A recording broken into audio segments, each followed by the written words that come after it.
warahmatullahi wabarakatuh. Di sini kami dari kelompok 6 akan mempresentasikan materi tentang Industrial Policy and its Implication atau kebijakan industri dan implikasinya. Sebelum kami mempresentasikan materi tersebut, izinkan kami untuk memperkenalkan kelompok kami terlebih dahulu. Yang pertama dari anggota kelompok kami, ada Resita Cahya dengan NIM 137, kemudian ada Selvi Kurniadinanti dengan NIM 156, kemudian ada Silviani Kensa Fitri dengan NIM 162, ada Shinta Nuria dengan NIM 175, dan yang terakhir ada Angga Saputra dengan NIM 226. Selanjutnya, isi materi dari presentasi kami ada 5 subbab. Yang pertama ada definisi, kemudian yang kedua ada kata pengantar, yang ketiga ada diskusi, yang keempat ada implikasi, dan yang terakhir ada berita Indonesia. Next, materi tersebut akan disampaikan atau dipresentasikan oleh satu persatu dari anggota kelompok kami.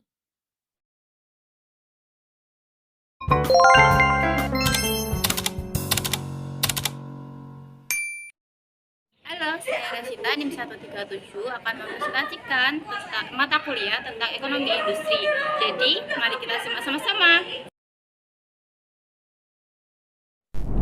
Yang pertama ada definition atau definisi. Definition industrial policy is defined as the use of government power and resources to implement a policy to meet the needs of a particular sector or industry line. If necessary for a particular company with the aim of increasing productivity. Nah, bisa dijelaskan bahwa kebijakan industri didefinisikan sebagai penggunaan pemerintah kekuatan dan sumber daya untuk menerapkan kebijakan untuk memenuhi kebutuhan sektor atau industri tertentu dan jika diperlukan untuk perusahaan tertentu dengan tujuan meningkatkan produktivitas. EU Industrial Policy between modernization and transformation of the automotive industry. The transport sector accounts for 27% of total CO2 emission in the EU, with almost half of the being attributed to passenger cars and the automotive industry. In order to meet the Paris Agreement 15 Celsius target, this figure call of interventionist policy that go beyond individual consumer choice and transform industrial sector. This is because EU automotive industry policy one, defend economic growth and competitive. Two, focus narrowly on innovation policy and refuse to disrupt unsustainable industrial pathways, as well as three, promote ecological modernization through efficiency instead of absolute emission reduction.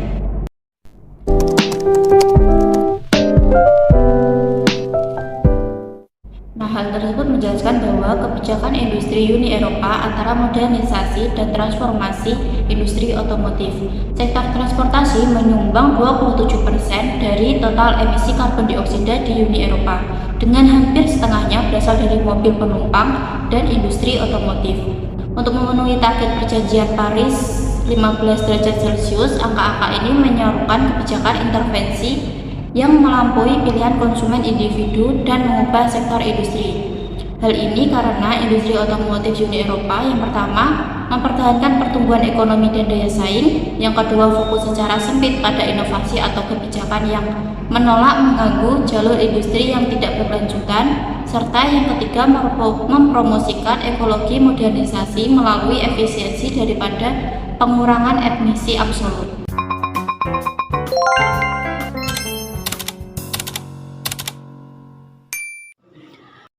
Guys, perkenalkan namaku Selvi Kurniadinanti dan ini 156. Di sini aku akan mempresentasikan bersama rekan-rekan saya tentang kebijakan industri dan implikasinya. Jangan lupa tonton, komen, dan subscribe ya.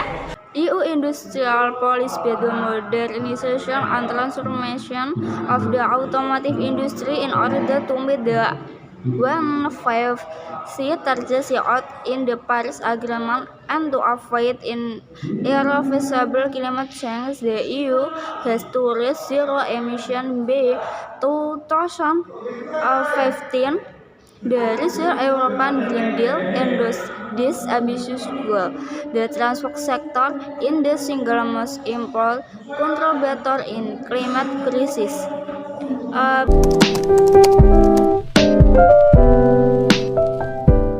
Pada slide ini menjelaskan tentang kebijakan industri UE antara modernisasi dan transformasi industri otomotif untuk memenuhi target 1,5C yang ditetapkan dalam Perjanjian Paris dan untuk menghindari perubahan iklim yang tidak dapat diubah.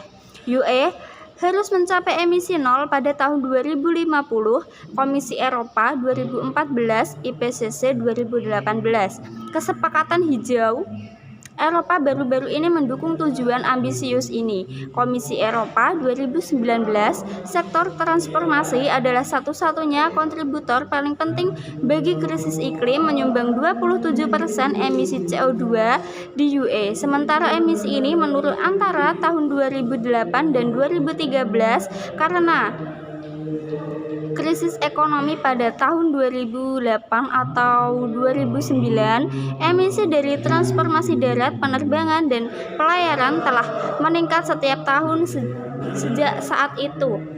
Dan selanjutnya yaitu Industrial Policy between Modernization and Transformation of the Automotive Industry. The next section discusses advanced documents in transformation research that emphasizes place-out policy and structural reform to destabilize unsustainable industries. The profit important insight for analyzing industrial policy and are followed by a summary of the historical evolution of industrial policy in Europe and the key factors changing its revival. Based on a case study of the Australian automotive supplier industry section for analysis the specific transformation trajectories that the current industrial policy support in the automotive industry.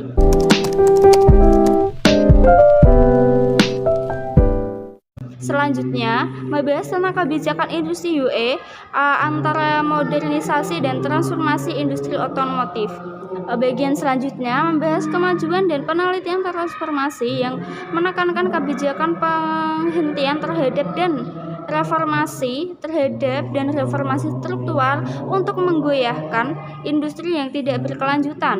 Ini memberikan wawasan penting untuk menganalisis kebijakan industri dan diikuti oleh ringkasan sejarah evolusi kebijakan di industri di Eropa dan ciri-ciri utamanya mencirikan kebangkitan. Berdasarkan studi kasus industri pemasok otomotif Australia, bagian 4 menganalisis lintasan transformasi spesifik yang didukung oleh kebijakan industri saat ini dan industri otomotif.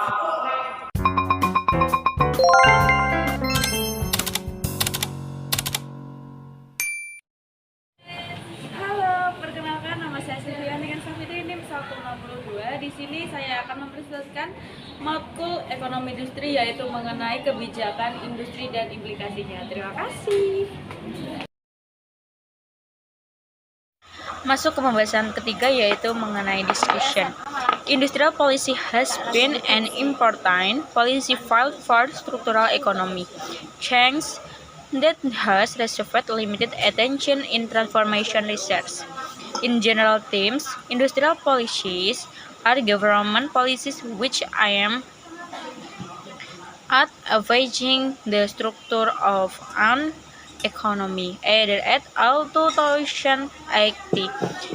PAC also wrote it 2008.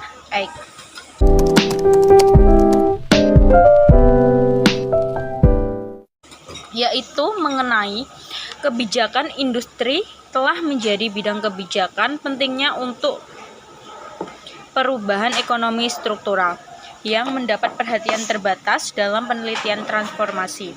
Secara umum, kebijakan industri adalah kebijakan pemerintah yang bertujuan mempengaruhi struktur ekonomi. Diambil dari edit R.L. 2018 halaman 8, lihat juga di Rodrik 2008. Industrial policy based on top-down investment and subsidies after World War II drove more horizontal competition oriented from focusing on innovation and R&D since the 1980. The resource of industrial policy, particularly promoted by Rodrigues' 2008 study on normalizing industrial policy, has revolved on how to best address information failures by markets in developing countries, provide adequate incentive to stir economic activities, and avoid government tyranny. Through a specific institutional design of industrial policy, as well as violating law circle instead of picking winners, came Endeavor 2070, Rhodes and Huisman 2006.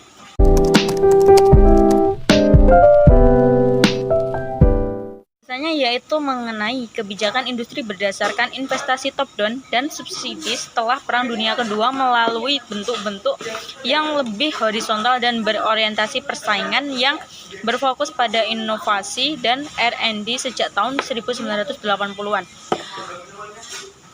Kebangkitan kebijakan industri terutama didorong oleh Milik Prodikt 2008. Studi tentang normalisa kebijakan industri berkisar pada cara terbaik mengatasi kegagalan informasi oleh pasar di negara-negara berkembang. Memberikan insentif yang memadai untuk mengarahkan kegiatan ekonomi dan menghindari kegagalan pemerintah melalui desain kelembagaan, terutama dari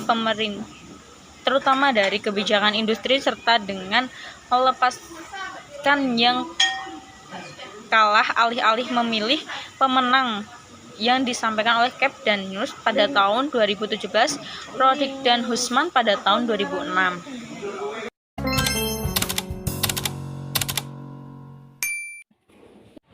Halo, nama saya Sinta Nuria, NIM 175. Di sini saya akan mempresentasikan materi tentang kebijakan industri dan implikasi. In Europe, industrial policy as an instrument for economic transformation dates back to the post-World War II period. Back then, industrial policy was mainly directed towards selective intervention to bulk up market, eliminate intra-European market barriers, and protect specific industries from international competition.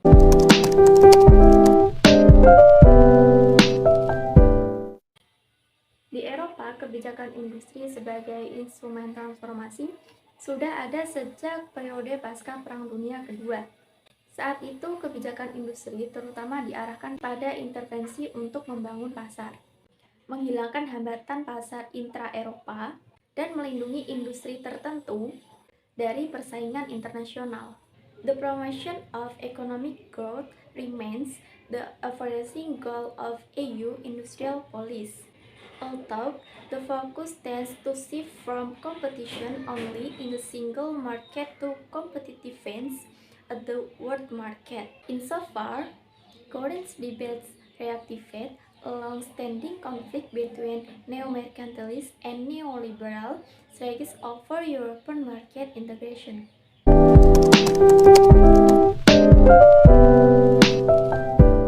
Promosi pertumbuhan ekonomi tetap menjadi tujuan menyeluruh dari kebijakan industri EU, meskipun fokusnya cenderung bergeser dari persaingan saja di pasar tunggal ke daya saing di pasar dunia. Sejauh ini, perdebatan saat ini mengaktifkan kembali konflik lama antar neo-merkantil dan strategi neoliberal atas integrasi pasar Eropa. Next, implication. Due to its wider economic and industrial importance and the sales reduction in the course of the 2008 financial crisis, the automotive industry has played a major role for the revival of EU industrial policy in 2012. In European Commission present CARES 2020 action plan for a competitive and sustainable automotive industry in Europe, the first concrete example of the application of our update vision for industrial policy in a sectoral setting, i.e. the automotive industry.